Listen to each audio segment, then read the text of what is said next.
Our next session is a keynote on DURGA, a transformative initiative that leverages technology to protect women against violence. Thank you. Thank you. And believe me, this happens in so many households. It doesn't matter whether you're rich, poor, middle class. Violence against women is there everywhere. We are just not looking at it, and we are just not doing anything about it. We are ignoring it. I know. I have seen it. So many WhatsApp groups, we get messages. I could hear a woman being beaten up in my apartment. What can I do? Have you all experienced that? And we don't know where to go. And that's why this topic is so important, and I'm so glad it's there in this track and how technology can help us. In a world where violence against women remains a pervasive issue, how can technology be a powerful ally in turning the tide? This session explores innovative digital solutions that are transforming how we detect, prevent, and address violence against women. So please help me in welcoming our speakers. We have two speakers today from Wells Fargo. Abha Jaiswal, who's the Vice President at Wells Fargo. Yes. She is a technology leader with 18 plus years of experience, currently focusing on AML and trade compliance at Wells Fargo. Beyond her role, she mentors underprivileged women and teaches in government schools. In her keynote, Abha will discuss leveraging technology to combat violence against women for a safer, inclusive society. Okay, next we have Saujanya Madhabushi, Executive Director, Wells Fargo. And I'm so glad you got your fan club, both of you. It's really nice. Saujanya is a seasoned technology leader with over 21 years of experience across finance, pharma, and retail, specializing in enterprise architecture, microservices architecture, middleware, SOA, and API management. She currently leads application integration in Wells Fargo's Chief Technology Office. And I'm so happy to have both of you talking on such a pertinent subject. Thank you very much. Thank you so much. Hello, everybody. Can you guys hear us okay? Hear me okay? Yeah? All right. Very warm welcome and a very not so chilly afternoon today. I was expecting Bangalore to be much colder, but thankfully it's not. It's all good, nice and warm inside here. For a conversation like this, we need good temperatures for soaking the information in, right? Well, what a beautiful conference it has been, and all kudos to Shreya and all the sponsors and everybody who is here making this such a beautiful success story that it is turning out to be. Everywhere I see, there's this beautiful, shimmering, surging sea of women. I'm not forgetting the gentlemen, of course, a few gentlemen that are trying to make their waves as well, right? Kudos to the gentlemen here. Kudos to allyship. Well, let me actually begin by turning your attention to something that is very simple, day-to-day pretty much, but very profound. Can we go to the next slide? Whoa, how many of us are aware of this? All of us have been there and done this, right? Anybody in the room that didn't get an e-challan so far? But by the way, you have to drive, right? All of us have licenses. All of us drive. Anybody in the room who doesn't have an e-challan? Oh. Well, you guys stay back. You're giving us a party with all that money that you saved. Okay, so the question really is, today, if someone runs a red light and someone speeds past the limit, there you go. Ding, ding, new notification on the phone, you have an e-challan, right? How is that even happening, right? We have these advanced technological systems that are able to identify the violation pretty much real time. We have advanced, organized identification management systems thanks to Aadhaar and its connectivity back to our motor vehicle systems that organize vehicle information, right? All of this, in real time, we're able to actually get the location of where the violation is happening, right? That's how we're able to tie all of these things together. Would any of this work independently, silo, do you think? Would it be of any use? Absolutely not. All of these brilliant systems work only if they're working together, right? Now they're working together. There you go, you have your e-challan. So if technology can help us regulate traffic, and if it can actually help us with traffic violations, the question really is, how do we put it to good use for, if not prevention, at least detecting crime in real time? Yeah? Is it not in our hands to use this technology to be able to detect a crime scene in real time, help verify the perpetrator in real time, and be able to trigger certain set of actions that are actually able to stop the crime in real time? Right? Should be possible, correct? Well, this is not a rhetorical question anymore, nor is it a question that we can afford to ignore anymore. We should be able to put technology to good use, especially in the sense of how we protect our women. If we are able to do that for enhancing our road safety, we should be able to use that to enhance the safety of our women. It is all about how we create safer, secure environments for our women. How do we leverage and harness the power of technology to be able to create an equitable world for everyone? This is Saujanya Madhabushi, Spotlight Abha Jaiswal. We are here to talk about DURGA, a tech-enabled, unified solution, or an approach at least at this point in time, for us to make a world safer for women a reality. Are you guys with me? Over to you, Abha. Thank you, Saujanya. Look at the numbers. 1 rape every 16 minutes. 1 dowry death every 81 minutes. 1 assault every 7 minutes. This is the stark reality of violence against women in India. And these are just the reported cases, meaning the unreported cases are much more higher than this. Globally, 1 in 3 women have experiences physical or sexual assault in her lifetime. In some regions, domestic violence reaches nearly 40% of all crime against women. Workplace harassment is also very common these days, but it often goes unreported because of fear, stigma, and lack of support in society. In cities, like stalking, public harassment, and online abuses are rising rapidly. Study shows that more than 70% women have faced these kind of assault in public areas. Even in countries with strong laws, very few survivors came out and report their crimes. Even sometimes it is less than 10% as well. But do you know why it is happening? Because survivors are having fear of coming out, reporting their crimes. They feel that they are getting isolated. Fear of retaliation, judgment from society, and lack of trust in system are the key reasons why they are not coming up. These numbers are just not the statistics. Each one represents a person, a life impacted, a voice silenced, and a future forever changed. This is the challenge we face. But we are not helpless. Behind these numbers, there is a clear call to action. We need a smarter, stronger system powered by technology and collaboration to detect, prevent, and respond to violence against women. This is why solutions like DURGA matter. With the right tool, we can create such a system which turn around these numbers.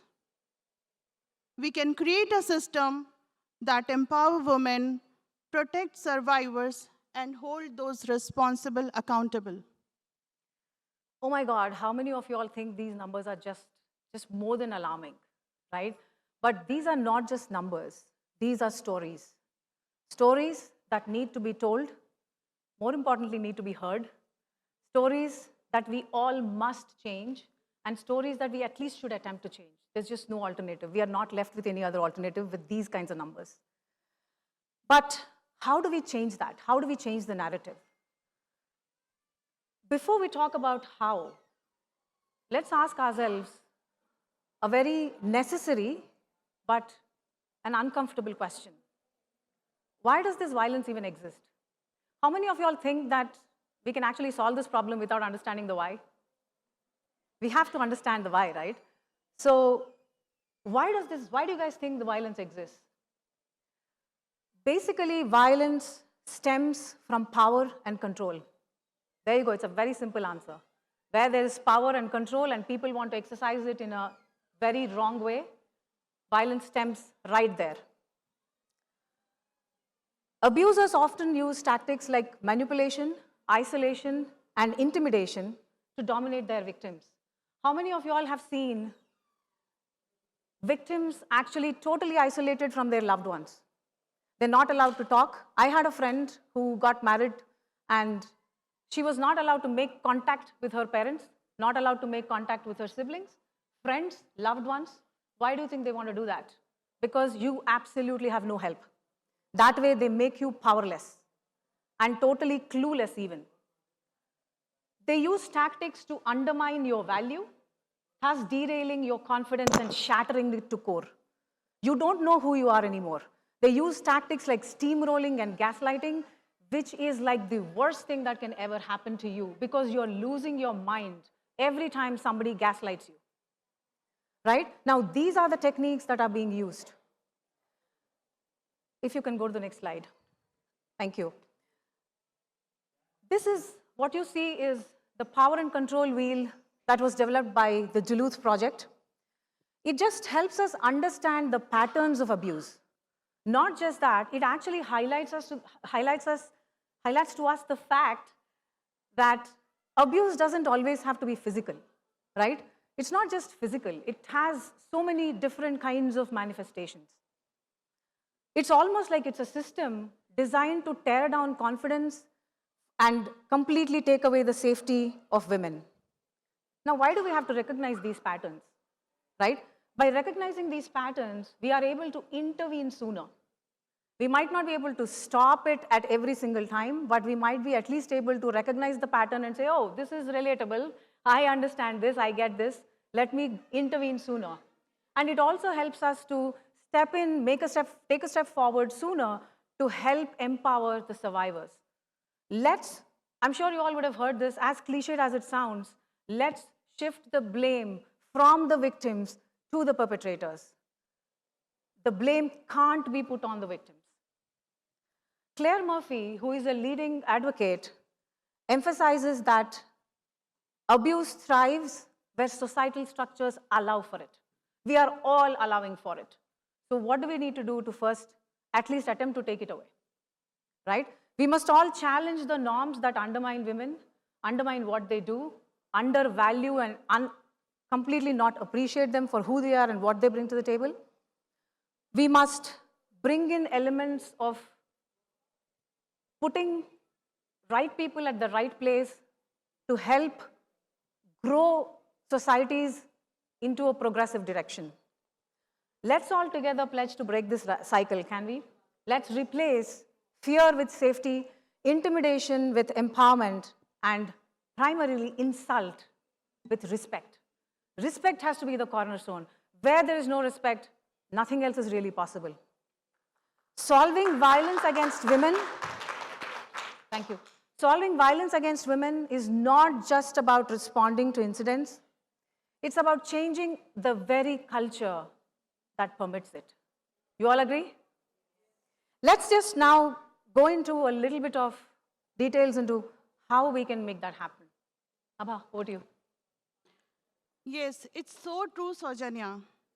It is a complex problem. Just reacting to this incidents is not enough. To make a real change, we need a solution to address prevention, detection, and survivor care in a connected and comprehensive way. For detection, we already have many tools and applications. For example, AI-enabled CCTV cameras, SOS-enabled wearables, and the applications like Safe City to detect and report threats. But these systems often work in silos. We need a unified system that connects these technologies and enable real-time data sharing between law enforcement, NGOs, and communities to take immediate actions. For early detection, we can use predictive analytics, which can find patterns into incidents and take immediate action. Tools like geofencing can be used to identify and raise alerts when any restraining orders are getting violated, holding perpetrators accountable. But detection alone is not enough. Violence needs to stop before it happens. Prevention means addressing its root causes, like social beliefs and lack of awareness. Behavior and attitudes are formed by social beliefs in our society. To change these beliefs, we need to have right training programs and technologies that can help to change these beliefs. For example, bystander training in schools for students and gender sensitivity programs at workplaces. To address lack of awareness, we need to empower self-defense training programs to women and awareness applications like Circle of Six, which instantly connects users to their emergency contacts. But prevention must go further. With the use of AI, system can track and flag abusive text or social media threats before they escalated and become reality. For survivor cares, we need a system that provides immediate and long-term support for survivors. Applications like RAIN, which provides 24/7 hotlines, while applications like MyPlan, which helps survivors to create safety plans for their own. But the challenge is accessibility and continuity. We need an integrated and centralized platform which requires survivors and survivors can go and access their needs, basically medical care, financial help, counseling, legal aid, and shelters very easily. Systems should ensure that survivors do not have to access all these isolated or fragmented informations on their own. The system should be smart enough to get all the details to the survivors. Oh my God, that's such a reality that we all see. If you look at these pillars, prevention, detection, and survivor care, even within the pillars, we have multiple tools. We all know of those tools. I don't want to repeat like a parrot what the tools we have or don't have at this point in time. But we all know there are certain tools that are made available for everyone in all of these pillars. But unfortunately, even the tools within each of these pillars and segments operate isolated. They don't talk to each other. And of course, between these three pillars, there's absolutely no orchestration, right? There are too many gaps. Now, how do we address those gaps? Now, that's the question that we need to answer. To bridge these gaps, we need more and more and more investments in technology because technology can do wonders when put to good use. And we need better collaboration between private and public sectors. And we also need, first and foremost, a shift in the belief system of the society that actually should normalize the usage of these tools. I don't know how many of you all have had this experience, but once we were having a casual conversation with a friend, and somebody was making fun of her that she was actually carrying a pepper spray in her purse. She wanted to pick up something from her pocket, this thing fell off. And somebody was like, यार तू क्या अपने आप को बहुत तोप समझती है? तू अपने आप को मतलब ये क्या है? Pepper spray क्यों carry कर रही है? Right? That needs to stop. Ridicule has to stop. It is the need of the hour more than we realize. Let's stop living in denial. Okay, nothing can happen to me. Unfortunately, that is the reality of the world, but that is what and why we must and should change the reality. You're all with me on that? Yes. Can we go to the next slide? For that, we need integrated, tech-driven, unified systems. I'm going to read out quickly some jargon. I do want to leave some time for question and answers. Please bear with me, because this is something that I don't want to miss. So I'm going to read it out. Real-time automatic detection of war is the need of the hour. We need for that smart surveillance systems. Please clap hands if you believe that we need this. Please, guys, put your hands together. We need smart surveillance systems, social media monitoring, really, really core, especially considering our teenagers and children, how many of them are using social media. We need mobile and wearable safety tech, all talking to each other, by the way. Community-based education. We need training programs, public awareness campaigns, data-driven decision-making, administration that is absolutely accountable auditing. We need secure and anonymous reporting systems for survivors and victims, and we need comprehensive rehabilitation programs. The key is who is going to bring all of these things together so they all work in tandem and at scale. The answer and the only answer to that is all of us here in the room and outside the room, in the world, and technology. That's the idea, that's the answer that we are all looking for. Because without technology, we cannot establish a system that can work and run at scale in this day and age. So let's use technology to the best of what it can actually do for us, right? Advanced technologies like artificial intelligence, we can use that for pattern detection, yeah? We can use that for sentiment analysis, facial recognition. We can use that to detect emotion on a person.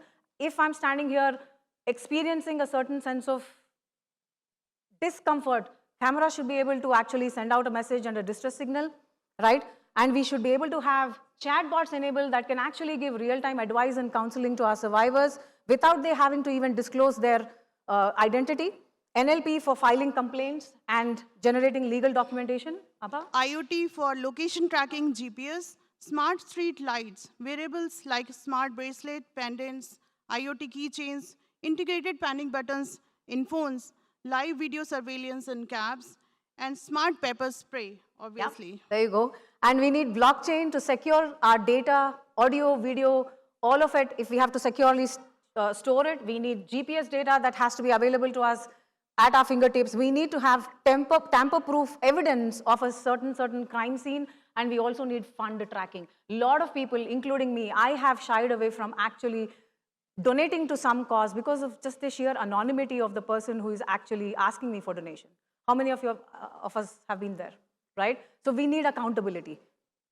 We need a cloud system for scalability and accessibility. It should be accessible to all, cutting across languages, geographies, and socioeconomic barriers.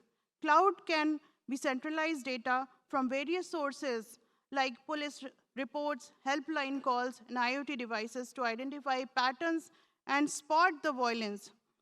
Cloud platform ensures that support services should be reachable to the women in remote and underserved areas. Of course, having the solution or a platform is, of course, the starting point. But how do we, be it a victim, like we need different personas to be able to handle and access these systems for safety and for reporting, whatever, right? How do we make it accessible to any kind of a persona? For example, a victim, a policeman, a caregiver, a nurse in a hospital, a counseling psychologist, or even the victim who is actually either undergoing or has undergone a crime, right? So how do we do that? These can be made possible through a multitude of interfaces. We have apps for everything now, pretty much. To order food, we have an app. For childcare, we have an app. So why not for this, right? We need to have an app, digital, mobile, on a computer, on a laptop. We need web applications. Key is, again, the ease and the simplicity of use. It can't be something that I have to provide training for 10 days for even one person to able to actually access it, right? Very, very, very simplistic interfaces. As you can see, that is another most important thing. Integration. This platform also need to integrate with systems of record like police, legal, right? Social media, communication system providers, identity verification and management system through API integration. Well, imagine just, again, the call is you guys have to start imagining that one platform where either a victim who is undergoing a crime is able to quickly reach out, and that should in itself trigger a multitude of alerts to all the law enforcement, police, NGOs, psychologists, whoever we need alerted. It's just at the touch of a button or a touch of a screen, they should be able to report a crime. It should be as simple and as easy. That's our only chance to reduce the number of crimes that are happening and our only chance to prevent it as well. It's all about proactiveness rather than being constantly reactive about things. It's about empowering our women. It's about creating a world where जो महात्मा गांधी जी ने कहा था वही वाला, right? People should be able to walk out without the fear of violence. This solution is just a platform. Can you move one slide, please? Yeah. So this is DURGA, which stands for Data-Driven Unified Response and Governance Approach. This solution is not just a platform, it's the spirit of DURGA, a name that stands for power, strength, safety, and unity. Just like Goddess Durga in Hindu culture protects and unites forces to fight against evil, this system brings together all these technologies, institutional network, and human compassion to combat violence against women. It's all about transformation, transforming fear into confidence, isolation into empowerment, and despair into action. It's about building a world where every woman feels safe. But really, can we actually afford to wait for someone to provide something in our hands that we can use?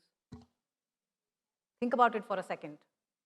We already have a lot of tools. How many of us are even actually thinking about those or using those to our advantage today? How many of us are putting safety first and saying, okay, let me just be a little careful? What's wrong in that? In fact, we ridicule people who are being extra careful, right? So it's all about being proactive. It's a call to action. Let us actually make sure that we are utilizing the tools that we have already in hand. Change begins now. We all have to start today with what we have. But what is that one thing, if I may ask, given all the technology, all the powers in the world, what is that one thing that is essential for us to make a difference? Anybody in the room? Whoa, who said intention? Thank you. That's the answer I was looking for. Of course, courage, voice, everything matters, but all of that comes after intention. You need to have the intention. So our call, Abha, please come over here. Our call to action is please have the intention. That's what matters. Stand tall with your head held high, chin up. If I may ask you all to raise, you've been sitting for too long. Stand tall with a head held high, chin up, hold hands, stand together, not as peers or friends even, or relatives or colleagues, stand together as equals. When you stand together as equals, that's the world we all want to create.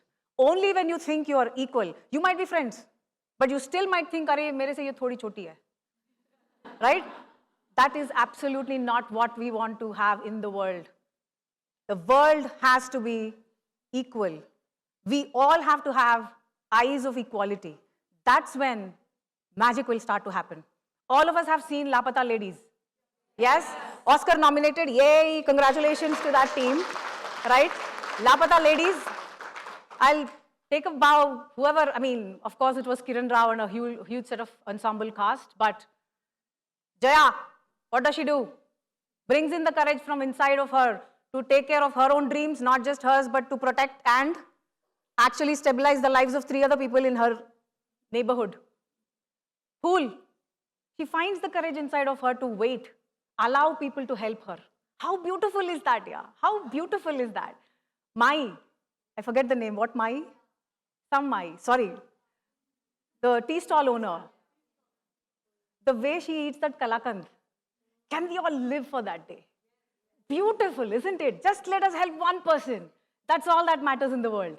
And please, intention, equality. Call the Durga within you. All of us have the ability to bring the courage from inside our gut. We all can do that. We help one person make her or his life better. Even his, I would say. If his life is miserable, he will make 10 other people's lives even more miserable. So even his. Let's all make one life better. That is Durga for me. She's not always this brilliant, violent person. Thank you so much for being such a wonderful audience. Thank you. Any questions?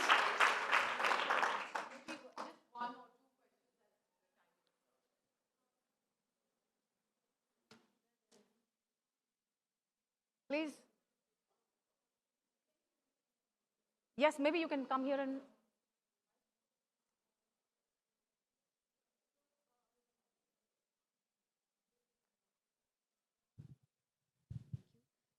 Thank you, Abha and Sojanna, for this wonderful presentation. There you go, we can hear you. It was very informative. And I think something that I would wonder after this is what I've seen mostly is most victims of violence do not want to admit that they are being abused or are afraid to step forward because they have dependents, Yes?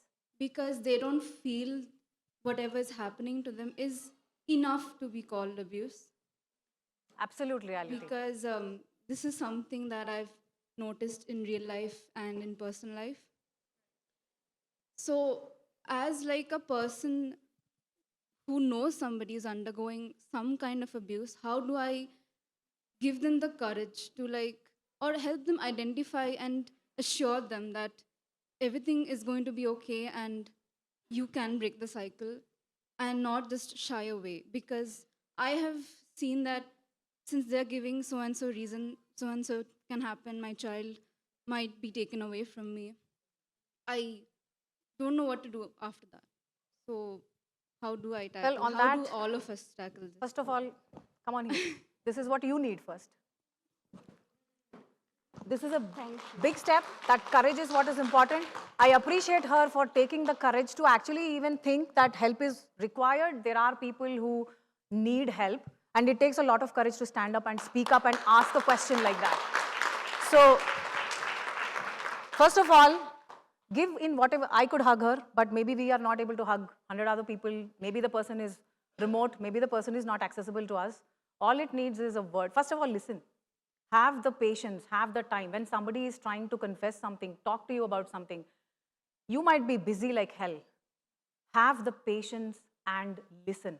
If you have signed up for that, you have no excuse whatsoever. You might probably have an emergency right now at the moment. Be kind and polite and tell them, I know this is important. I want to finish this conversation. Can you please give me 5 minutes? Or is it okay even if I call you at 11 p.m. in the night? Trust me, they will want you to call. Just have that heart to listen and hear. That's the first step. Second, you are right, they would not want to disclose their identity most of the times because the children might be taken away from them. Oh, you are a victim? How can you take care of your daughter? How can you take care of your son? Absolutely not. Right? Not at all okay. But let me tell you, we are not able to solve that problem in a day. All we can do is provide all the support that we can with all our heart to that person and try in our own little ways to help, maybe educate them, maybe talk to their relatives, maybe that, but at this point in time, that's limited. But it will take time to get to a point where everybody will actually be okay to be able to talk about it more freely. These conferences and these get-togethers and these community events, absolutely one step in that direction.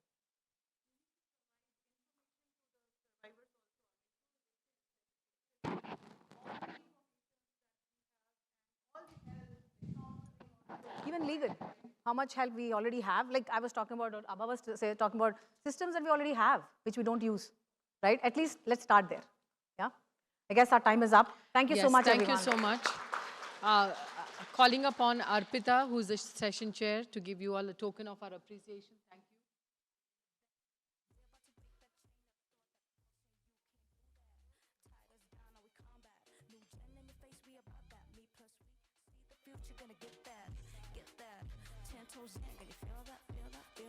Any time of the day. Better make way when we pull up. On a new wave when I come up. We got the high-end product. Keep the condo. Business.